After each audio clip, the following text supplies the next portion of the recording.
नमस्ते। सुंदरकांड सफलता की एक ऐसी गाथा जो शायद हम सबने सुनी है, लेकिन आज हम इसे एक बिल्कुल अलग नजरिए से देखने वाले हैं। एक ऐसा नजरिया जो हमें बताता है कि ये सिर्फ एक प्राचीन कथा नहीं, बल्कि साहस, बुद्धि और भक्ति का एक अल्टीमेट मास्टर क्लास है। मतलब जीवन की बड़ी से बड़ी बाधाओं को कैसे पार किया जाए, इसका एक परफेक्ट ब्लूप्रिंट। चलिए शुरू करते हैं। जरा इस असंभव सी लगने वाली चुनौती के स्केल के बारे में सोचिए। वो विशाल समुद्र लांघने वाली छलांग, ये हमें एकदम से एहसास कराती है कि जब आपका संकल्प अटूट होना, तो सच में कोई भी लक्ष्य बहुत दूर या नामुमकिन नहीं होता। बस छलांग लगाने की हिम्मत चाहिए। अब यहाँ एक बहुत ही दिलचस्प सवाल उठता है।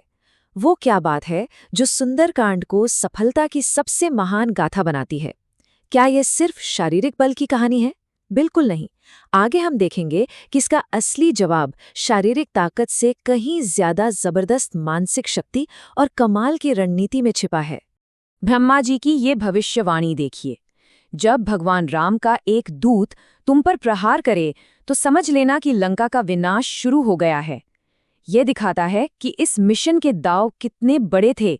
बुराई और अहंकार के साम्राज्य को हिलाने के लिए किसी भीषण सेना की नहीं, बल्कि एक विनम्र दूत की जरूरत थी। तो चलिए पहले चरण की बात करते हैं, स्वर्ण नगरी की ओर प्रस्थान। यहाँ हम देखेंगे कि कैसे रावण की भारी किलेबंद नगरी में एक रणनीतिक प्रवेश किया जाता है। अभेद्य और अधर्मी लंका में बिना किसी की नजर में आए घुसना कोई आसान काम थोड़ी है। हनुमान जी यहाँ ताकत दिखाने के बजाय अपनी असीम बुद्धिमानी का इस्तेमाल करते हैं। वो अपना आकार एक मच्छर जितना सूक्ष्म कर लेते हैं। ये साबित करता है कि सच्ची शक्ति हमेशा दिखावे में नहीं होती, बल्कि स्थिति के हिसाब से ढलने और विनम्र बने रहने में होती है। प्रवेशी नगर कीजे सब काजा, हृदय राखी कौशलपुर राजा। क्या गजब की चौपाई है ये। किसी भी बड़े या मुश्किल काम को शुरू करने से पहले परमात्मा को बस अपने हृदय में बसा लीजिए। ये पवित्र मंत्र इस बात की गारंटी है कि अगर आपका फोकस और मानसिक एकाग्रता सही है, तो सारी बाधाएं अपने आप दूर हो जाएंगी। अब आते हैं दूसरे चरण पर। अशोक वाटिका में आशा की किरण। ये दुश्मन के इलाके के बिल्कुल बीचों बीच एक ऐसी जगह है जो जितनी सुंदर है, उतनी ही दुखदायी भी। यहाँ स्थिति की गंभीरता वाकई दिल दहला देने वाली है। क्रूर राक्षसियों से घिरी सीता जी शोक के एक अथाह सागर में डूबी हैं, और सबसे भयानक बात, उनके पास जीवित रहने के लिए केवल 2 महीने बचे हैं। रावण का वो क्रूर अल्टीमेटम उन्हें बिल्कुल टूटने के कगार पर ले आया है। अब सोचिए दूत की दुविधा। बिना डराए सीता जी तक पहुंचना है। वो सीधे सामने नहीं कूदते, वो घबराहट से बचने के लिए अपना वानर रूप छिपाते हैं। रावण का संदेह न हो इसलिए शुद्ध संस्कृत बोलने से बचते हैं, और बड़ी चतुराई से अयोध्या की आम भाषा में राम की स्तुति गाते हैं। कम्युनिकेशन की ऐसी सटीक प्लानिंग सच में हैरान कर देने वाली है। कहानी का तीसरा चरण, दिव्य भक्ति का प्रमाण। यहाँ से हम एक बहुत ही शांत लेकिन बेहद इमोशनल दौर में प्रवेश करते हैं, जहाँ टूटे हुए विश्वास को फिर से जोड़ा जाता है। जरा शुद्ध भक्ति और समर्पण को महसूस कीजिए।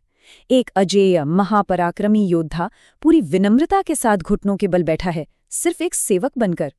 यह हमें बताता है कि आपके पास चाहे कितनी भी असीम शक्ति क्यों न हो, आपकी असली पहचान आपकी विनम्रता से ही होती है। सारे संदेहों को जड़ से मिटाने के लिए हनुमान जी प्रभु राम की अंगूठी सौंपते हैं, और बदले में सीता जी अपनी चूड़ामणि देती हैं।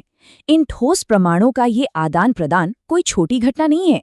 एक ऐसी आत्मा जो लगभग हार मान चुकी थी, उसके लिए ये उम्मीद की एक बहुत बहुत बड़ी किरण थी। और अब चौथा चरण, लंका दहन। अभी तक हम शांत भक्ति देख रहे थे ना, अब गियर एकदम से शिफ्ट होता है। यहाँ हमें देखने को मिलेगी हाई एनर्जी, बेजोड़ शक्ति और एक अचूक रणनीति। राज दरबार का वो सीन याद है? रावण और हनुमान के बीच का अंतर बिल्कुल साफ है।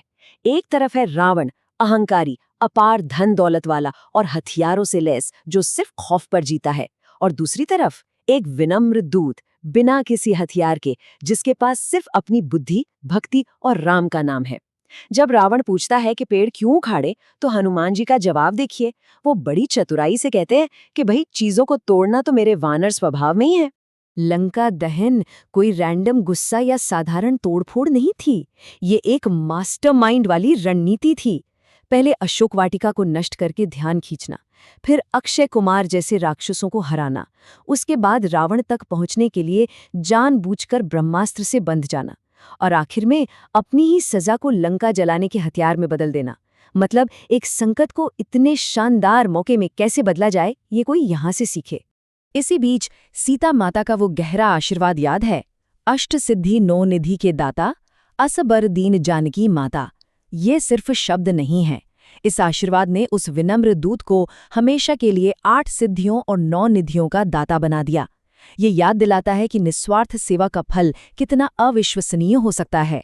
चलिए अब बढ़ते हैं 5वें और अंतिम चरण की तरफ, सुंदरकांड की शाश्वत सीख। आइए देखते हैं कि इस असाधारण ग्रंथ से हम आज के लिए क्या व्यावहारिक ज्ञान निकाल सकते हैं।